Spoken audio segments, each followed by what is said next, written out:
Inside this old gas tank in Germany, there's a forest, 100 meters of empty steel, and right in the middle of it, a tree taller than a 10-story building, breathing in light. There are wolves in here, a bear, a deer that's been extinct for 7,000 years, and somewhere near the bottom of that tree, there's one spot everyone wants, where the whole thing finally makes sense. I'll show you exactly where it is.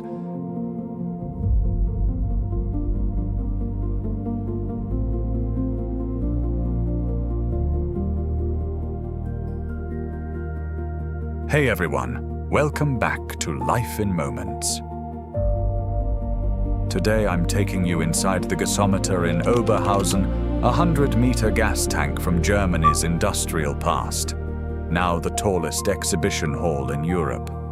And right now it's holding something they call Mythos Wald, the myth of the forest.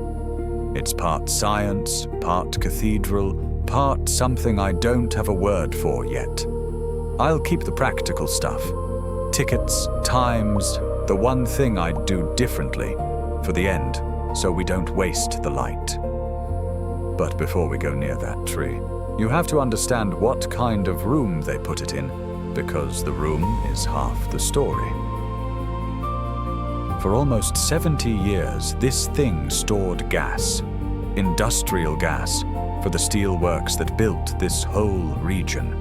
117 meters tall, big enough to swallow a cathedral whole. When it stopped working, they didn't tear it down. They emptied it and turned the biggest, strangest empty space in Europe into an exhibition hall. And walking in, the first thing that happens is the light drops away. Your eyes take a second. The ceiling just leaves up into a darkness you can't measure. You stop talking. Everybody does. It's the kind of silence you usually only get in a real forest or a church. And that's the trick of this whole exhibition. Mythos Wald is the third chapter of a trilogy here. First the climate, then the ocean, and now the forest. Every one of these photographs is real.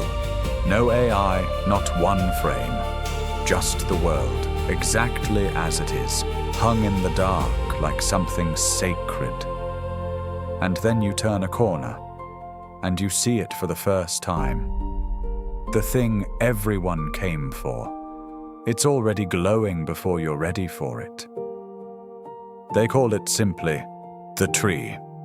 35 meters tall, straight up into the roof of the tank.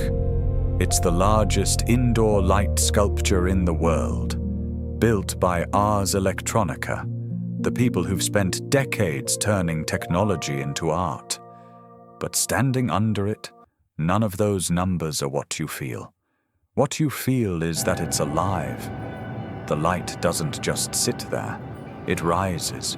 It climbs up through the trunk from the roots, gathers, pulses, and pours up into the branches like sap, like blood, like a breath being drawn.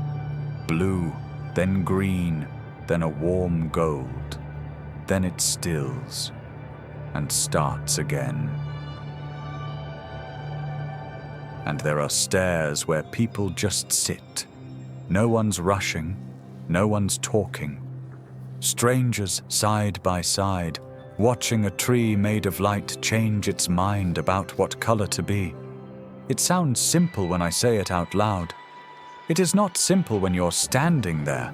Something about the scale of it, the dark, the sound, it gets under your ribs. But here's the thing. Most people take it in standing up from the side. And there's a better way. Right at the base of the tree, if you can grab the spot.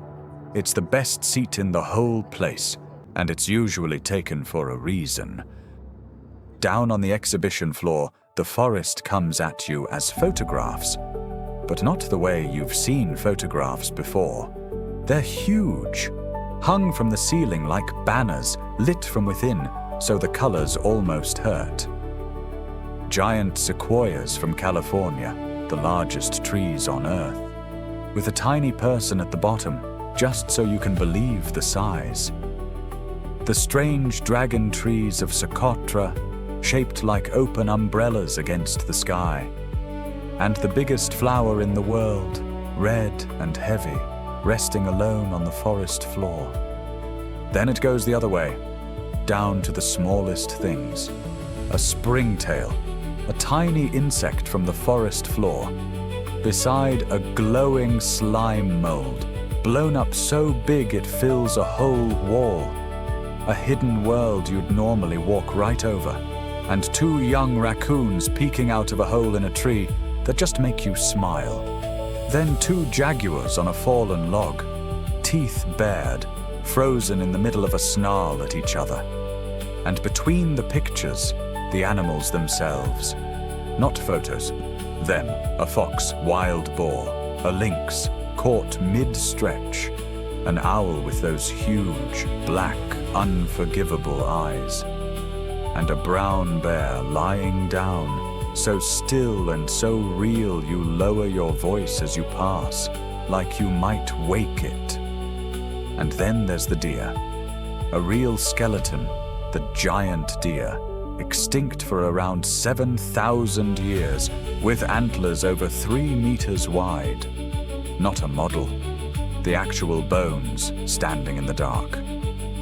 But this exhibition doesn't only show you the beauty, it's honest about what we're doing to it.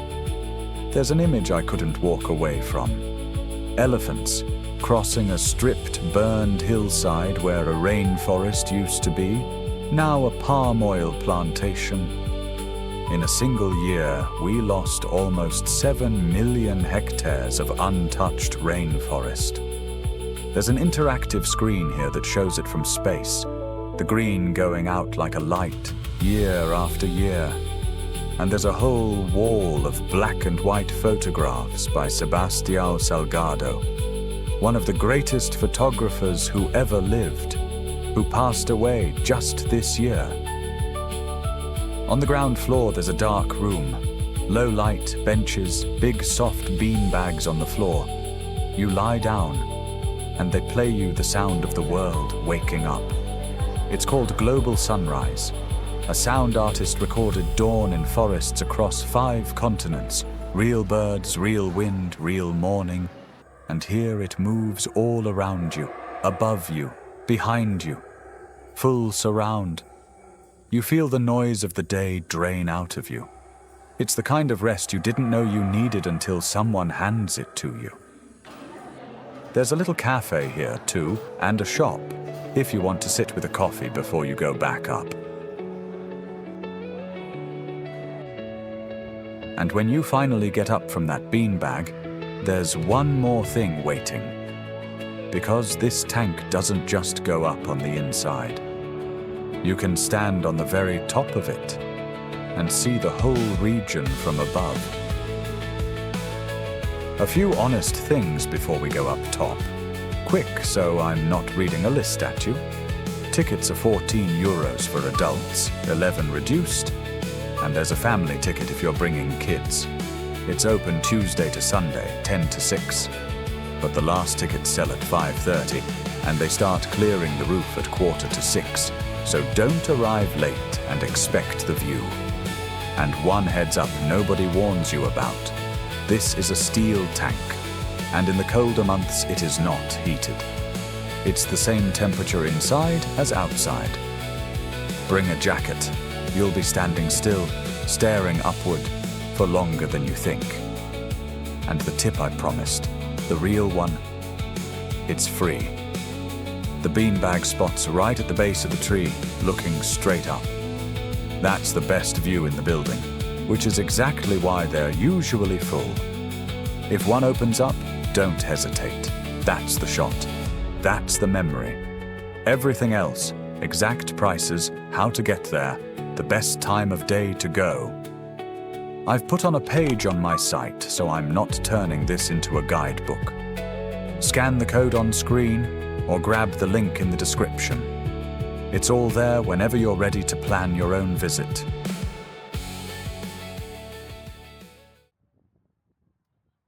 And then you're on the roof. 117 meters up, wind pulling at your jacket, the whole Ruhr region laid out flat and grey and human all the way to the horizon. And it hits you, standing up there. Everything you just felt, the tree, the bear, the dawn on 5 continents, that deer that's been gone for 7,000 years, all of it was built inside this. Inside a tank that used to hold the fuel that burned through places exactly like the forests on those walls. They took the thing that powered the machine and filled it with everything the machine forgets. That's the myth of the forest. Not that it's out there somewhere, that we keep having to build rooms to remember it exists. If you felt even a little of that, the quiet, the scale, the ache of it, then you and I travel the same way. And you belong here.